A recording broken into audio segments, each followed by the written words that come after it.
मित्रों नमस्कार। मित्रों, मैं आज आप लोगों को ऐसी शख्सियत से आप मिलवाने जा रहा हूं जो उत्तर प्रदेश लोक सेवा आयोग 2021 के टॉपर।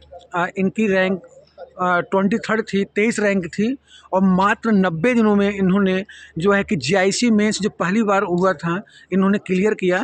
उसके पहले जीआईसी में पेपर होता था तो एक एग्ज़ाम होता था और इंटरव्यू की बेस पर सिलेक्शन होता था, लेकिन 2021 में पहली बार जो है प्रीलिम्स और मेंस हुआ और उन्होंने गांव से चल करके प्रॉपर सीतापुर के रहने वाले हैं और प्रेजेंट टाइम में कन्नौज में जीआईसी प्रवक्ता के पोस्ट पे इनका चयन हुआ है।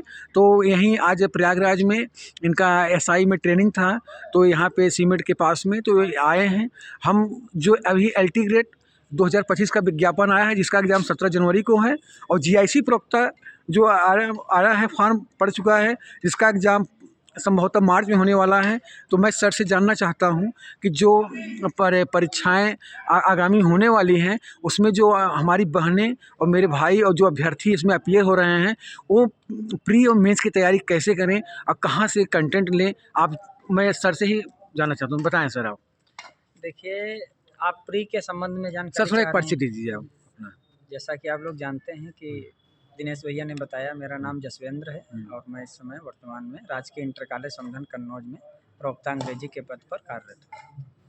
तो जैसा कि आपका क्वेश्चन है दिनेश भाई जीआईसी एलटी के लिए, जी जी। तो आप हमसे जो क्वेश्चन जानना चाह रहे हैं वो प्री से संबंधित जानना चाह रहे हैं या मेन से नहीं, संबंधित? प्री में तो मैं हालांकि सभी अभी तो पता है। मेंस में जैसे लड़कों के अंदर फोबिया हो गई है कि हम जैसे जो पुराने बच्चे हैं कि सर हम ऑब्जेक्टिव टाइप पढ़ लिए हैं, अब हम डिस्क्रिप्टिव कैसे पढ़ें, इतना हम नहीं लिख सकते हैं। उनके देखिए, दिमाग में जो ये चल रहा कुछ है। नहीं है। जैसा कि आप बता रहे हैं कि मेंस के लिए फोबिया हो गया, तो फोबिया की ज़रूरत नहीं है, क्योंकि सभी लोग कहीं न कहीं अपनी ज़िंदगी में ऑब्जेक्टिव से ज़्यादा सब्जेक्टिव लिखे हैं। जी जी। भाई ग्रेजुएशन किए हो तब भी जी आप सब्जेक्टिव लिखे हो, जी। पीजी किए हो तब भी सब्जेक्टिव लिखे हो। जी तो बस ये भी वैसे ही पेपर है, इससे अलग कुछ नहीं है। बस ध्यान ये रखना है कि उसमें थोड़ा कम पढ़ कर के कुछ अपने शब्दों में लिख देते थे तो नंबर मिल जाते थे।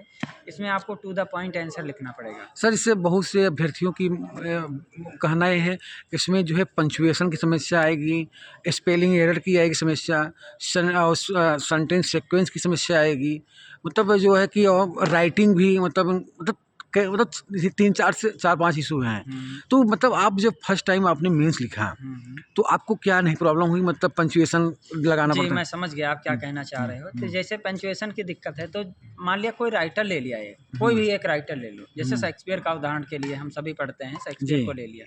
तो शेक्सपियर से क्या क्वेश्चन बन सकते हैं, ठीक है? जी। और उनके क्या आंसर हो सकते हैं, ये आपका प्री डिसाइडेड होना चाहिए। जैसे शेक्सपियर की अगर हम बात करें तो शेक्सपियर एज ए ड्रामेटिस्ट हो गया, जी जी। ठीक है? दूसरा क्वेश्चन हो गया शेक्सपियर एंड ट्रेजेडी पे हो गया एक क्वेश्चन। एक हो गया शेक्सपियर एंड कॉमेडी पे। एक हो सकता है आपका शेक्सपियर एज ए पोएट हो सकता है। तो ये क्वेश्चन 3-4 बन सकते हैं मेन मोटे तौर से अगर हम देखें।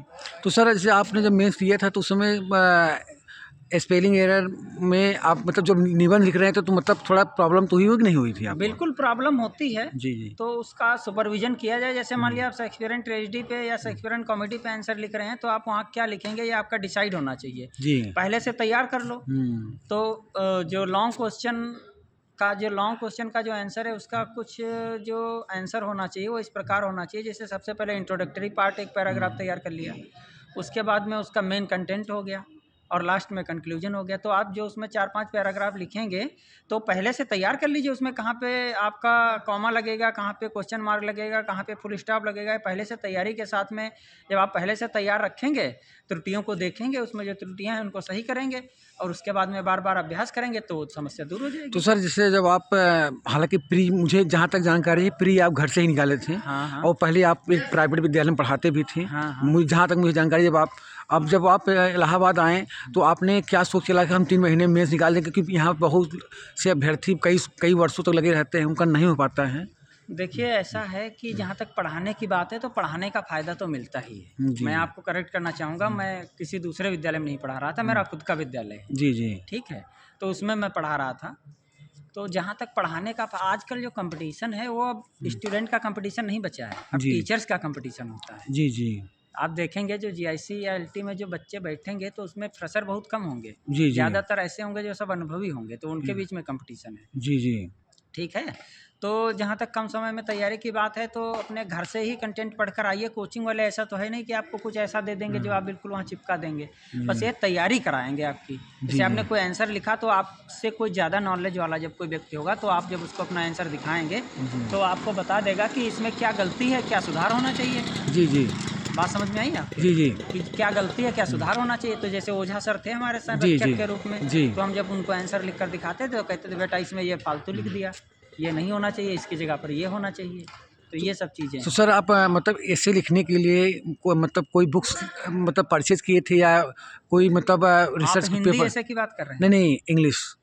इंग्लिश में ऐसे कहाँ लिखने को, आंसर आया ना तो वो लिखने आंसर को। मतलब जो है कि मतलब लिखने के लिए जो आया था। मार्केट में कोई भी ऐसी किताब उपलब्ध नहीं है जिसमें जीआईसी मेंस की कह सकते हो कि आंसर लिखे हों। एक आपकी बुक रंजीत सिंह की जरूर डिस्क्रिप्टिव आई थी, जी जी जी अभी शायद आ रही होगी, इस साल भी आई जी होगी। जी जी तो रंजीत सिंह की किताब है, उससे आप आइडिया ले सकते हैं। इसके अलावा जैसे आपका जो कंटेंट है, जो फैक्ट हैं, वो आप ऑनलाइन ले सकते हैं, विकिपीडिया की सहायता ले अभी सकते हैं। बीच और में भी एक वीर सर आए थे तो जो है उन्होंने कहा कि मैं जो रिसर्च के जो क्वेश्चन थे मैंने अब ज़्यादा जैसे सॉल्व मान किया लिया था। जब आप कोई कंटेंट ढूंढते हैं, मान लिया शेक्सपियर एज ए ड्रामेटिस्ट आप ढूंढ रहे हैं, हम्म, तो जब आप वेबसाइट पे जाएंगे तो आपको ढेर सारी वेबसाइट मिलेंगी। हर वेबसाइट पे एक जगह तो पूरा कंटेंट होता नहीं है। तो इंट्रोडक्टरी पार्ट अच्छा लगा कहीं दूसरी जगह से ले लिया, फिर मेन पार्ट कहीं दूसरी जगह से ले लिया, तीसरा कहीं हम दूसरी जगह से ले लिया। तो ये होता है, कहीं एक जगह से कंटेंट नहीं मिलता है, आपको अपने हिसाब से चुनना होता है और उसके बाद में उसको एक जगह इकट्ठा करना होता है, उसको तैयार करना होता है और वही लिखना होता है। जी। तो सर लास्ट में आप बताइए कि जैसे अब जो अभ्यर्थी हैं उनको प्री और मेंस के लिए इसमें क्या कर मतलब एग्जाम में 1 महीने बचा है। सबसे पहले तो देखिए क्या है, अभी सबसे पहला टारगेट प्री होना चाहिए। जी जी जब आपका प्री एग्जाम निकलेगा तभी तो आप मेंस में बैठेंगे। जी जी जी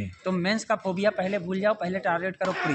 जी जब सर प्री निकल जाए उसके बाद में मेंस लिखने की प्रक्रिया तुरंत आप स्टार्ट करिए। जी सर निकल जाए बल्कि रिजल्ट का इंतजार नहीं करना है। जैसे प्री का एग्जाम हो जाता है, आप जो पढ़ने वाले सीरियस स्टूडेंट हैं वो कहीं ना कहीं वहीं से मेंस लिखने की तैयारी अपना कर देते हैं, जी वहीं से बहुत शुरू कर बहुत देते बहुत धन्यवाद सर। हैं। धन्यवाद दिनेश भाई जी आपका। तो सर आप जो है कि हमसे जुड़े और हमारे जो अरे अभ्यर्थी हैं जो मतलब एलटी ग्रेड और जीआईसी प्रवक्ता के उनको लिए जो है कि आपने अच्छा गाइड किया मतलब तैयारी कैसे करें मेंस की, पहले प्री करें कि मेंस की जो फोबिया थी आपने अच्छे से उसको क्लियर कर दिया और आप जीआईसी प्रवक्ता 2021 के टॉपर थे। अपना आपने अच्छा अनुभव रखा। बहुत बहुत धन्यवाद आपका।